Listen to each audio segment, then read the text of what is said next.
नमस्कार। कहते हैं बदलाव ही प्रकृति का नियम है। और आज हम भारत की अर्थव्यवस्था में हुए कुछ ऐसे ही बड़े बदलावों पर बात करेंगे।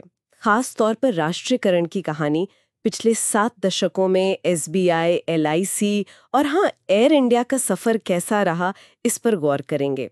हमारी ये जो चर्चा है, ये द प्रिंट में छपे एक लेख पर आधारित है। तो हमारा मकसद है कि इन संस्थाओं के राष्ट्रीयकरण, उनके उतार चढ़ाव और उनसे क्या सबक मिले, इस पर थोड़ी गहराई से खुलकर बात करें। जी। राष्ट्रीयकरण मतलब जब सरकार किसी प्राइवेट कंपनी को अपने कंट्रोल में ले लेती है।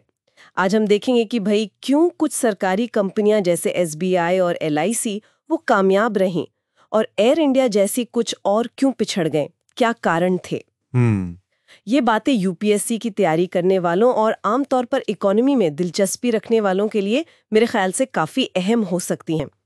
तो ये 3 बड़ी कंपनियां हैं हमारे सामने। एयर इंडिया जो एविएशन में है, एसबीआई बैंकिंग में और एलआईसी जीवन बीमा में, तीनों सर्विस सेक्टर की। सेवा क्षेत्र। एक दिलचस्प बात यह भी है कि नेहरू जी का फोकस ज्यादातर सर्विस सेक्टर पर था राष्ट्रीयकरण के लिए, जी। जबकि इंदिरा गांधी ने बैंकों और बीमा के साथ साथ इंडस्ट्री और माइनिंग का भी राष्ट्रीयकरण किया था। तो चलिए इस सफर को थोड़ा और समझते हैं। शुरू करते हैं एसबीआई से। हाल ही में अपनी 70वीं वर्षगांठ के करीब है ये। हाँ, सही। इंपीरियल बैंक ऑफ इंडिया से राष्ट्रीयकृत होकर एसबीआई बना और इसका सफर कह सकते हैं ज्यादातर सफल ही रहा है। आज देश का सबसे बड़ा कमर्शियल बैंक है। बिल्कुल। एसबीआई ने कई मुश्किल वक्त में देश के लिए एक स्ट्रेटेजिक रोल निभाया है, जैसे 1962 की लड़ाई में क्रेडिट जरूरतें पूरी करना, या फिर मई 1991 में जब देश पर वो बड़ा विदेशी मुद्रा संकट था, तब 20 टन सोना गिरवी रखकर $240 मिलियन जुटाए थे। हाँ, वो बहुत क्रिटिकल टाइम था, एसबीआई ने ही संभाला था। उसी साल भारत विकास बॉन्ड से $1.6 बिलियन जुटाए। फिर 1998 में रिसर्जेंट इंडिया बॉन्ड से एनआरआई से $4.2 बिलियन फॉरेन रिजर्व्स को मजबूत किया। जी बिल्कुल। और जनधन खाते खोलने में भी ये बैंक सबसे आगे रहा। हाँ, और वो जो 2018 की चुनावी बॉन्ड स्कीम थी जो काफी विवादों में रही, हाँ। उसे भी एसबीआई ने ही चलाया था। हालांकि बाद में सुप्रीम कोर्ट ने उसे असंवैधानिक कह दिया। जी बिल्कुल। देखिए, एसबीआई की सफलता अपनी जगह है, लेकिन उसके गवर्नेंस पर, मतलब कौन चलाएगा, कैसे चलेगा, इस पर सवाल तो रहता है। हाँ। अच्छा। हाँ, मतलब सरकार की हिस्सेदारी 57% से ज्यादा है। तो क्या सरकार टॉप मैनेजमेंट की नियुक्ति में दखल दे या आरबीआई से बाकी प्राइवेट बैंकों की तरह ही रेगुलेट करे? ये एक बहस का मुद्दा है। और शायद इसी स्ट्रेटेजिक महत्व की वजह से इसके प्राइवेटाइजेशन की बात मतलब न के बराबर होती है। अच्छा, तो ये स्ट्रेटेजिक रोल और सरकारी कंट्रोल इसे बचाता है। हाँ। अब बात करते हैं एलआईसी की। ये 2026 में 70 साल की हो जाएगी। जी। फाइनेंस मिनिस्टर थे सीडी देशमुख। उन्होंने रेडियो पर अनाउंस किया था। हाँ, वो एक बड़ा कदम था उस समय। 1993 तक तो इसका एकाधिकार था, मोनोपोली थी पूरी, और आज भी ये मार्केट में नंबर 1 है। बिल्कुल, आज भी लीडर है। 2022 में इसकी लिस्टिंग हुई।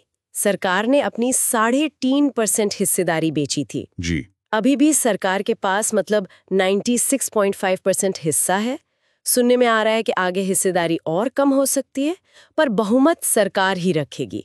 ऐसा क्यों लगता है? देखिए, इसकी सीधी सी वजह है एलआईसी का जबरदस्त प्रॉफिट। पहले साल का जो प्रीमियम आता है ना, उसका 57% से ज्यादा हिस्सा इसी के पास है। बाप रे, काफी ज्यादा है ये तो। हाँ, और दूसरी बात, सरकारों ने इसे कई बार इस्तेमाल किया है, जैसे गिरते शेयर बाजार को संभालने के लिए। अच्छा, हाँ, सुना है। या फिर किसी कंपनी को मतलब टेक ओवर से बचाने के लिए। तो ये एक तरह से सरकार के लिए जरूरत के वक्त काम आने वाला खजाना जैसा रहा है। फाइनेंशियल संकट मोचक कह सकते हैं। हाँ बिल्कुल। इसीलिए लगता नहीं कि सरकार इसमें अपनी मेजॉरिटी हिस्सेदारी आसानी से छोड़ेगी। समझ गया। और आखिर में एयर इंडिया। इसकी कहानी तो बिल्कुल उल्टी है। हाँ, वो तो है ही। टाटा ने 1932 में शुरू किया था, नेहरू सरकार ने राष्ट्रीयकरण किया, लेकिन ये लगातार घाटे में रही, खासकर 1994 के बाद जब प्राइवेट एयरलाइंस मार्केट में आ गईं। जी, कंपटीशन बढ़ गया। 2007 में इंडियन एयरलाइंस के साथ मर्जर हुआ, पर हालत नहीं सुधरी। नहीं, हालत और बिगड़ गई शायद। और फिर कई बार बेचने की कोशिशें नाकाम रहीं। आखिरकार 2022 में इसे वापस टाटा ग्रुप को ही बेच दिया गया। हाँ, एक तरह से साइकिल पूरा हुआ। खैर, कम से कम अब सरकार को इसके घाटे के लिए मतलब जनता का पैसा नहीं देना पड़ेगा। सही बात है। अब देखिए, अगर इन तीनों की कहानियों को एक साथ रखें, SBI, LIC और एयर इंडिया, तो एक पैटर्न सा दिखता है। क्या पैटर्न? कि भाई SBI और LIC सार्वजनिक उपक्रम के तौर पर सफल क्यों रहे और एयर इंडिया क्यों फेल हो गई।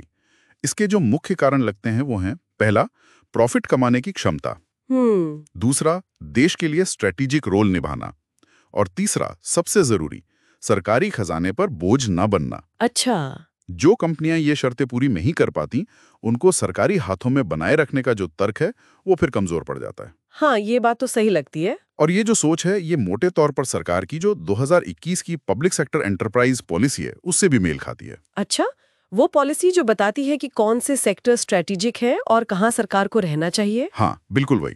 ये तीनों उदाहरण दिखाते हैं कि ऐसी पॉलिसी क्यों जरूरी है और उसे कैसे जमीन पर उतारना चाहिए।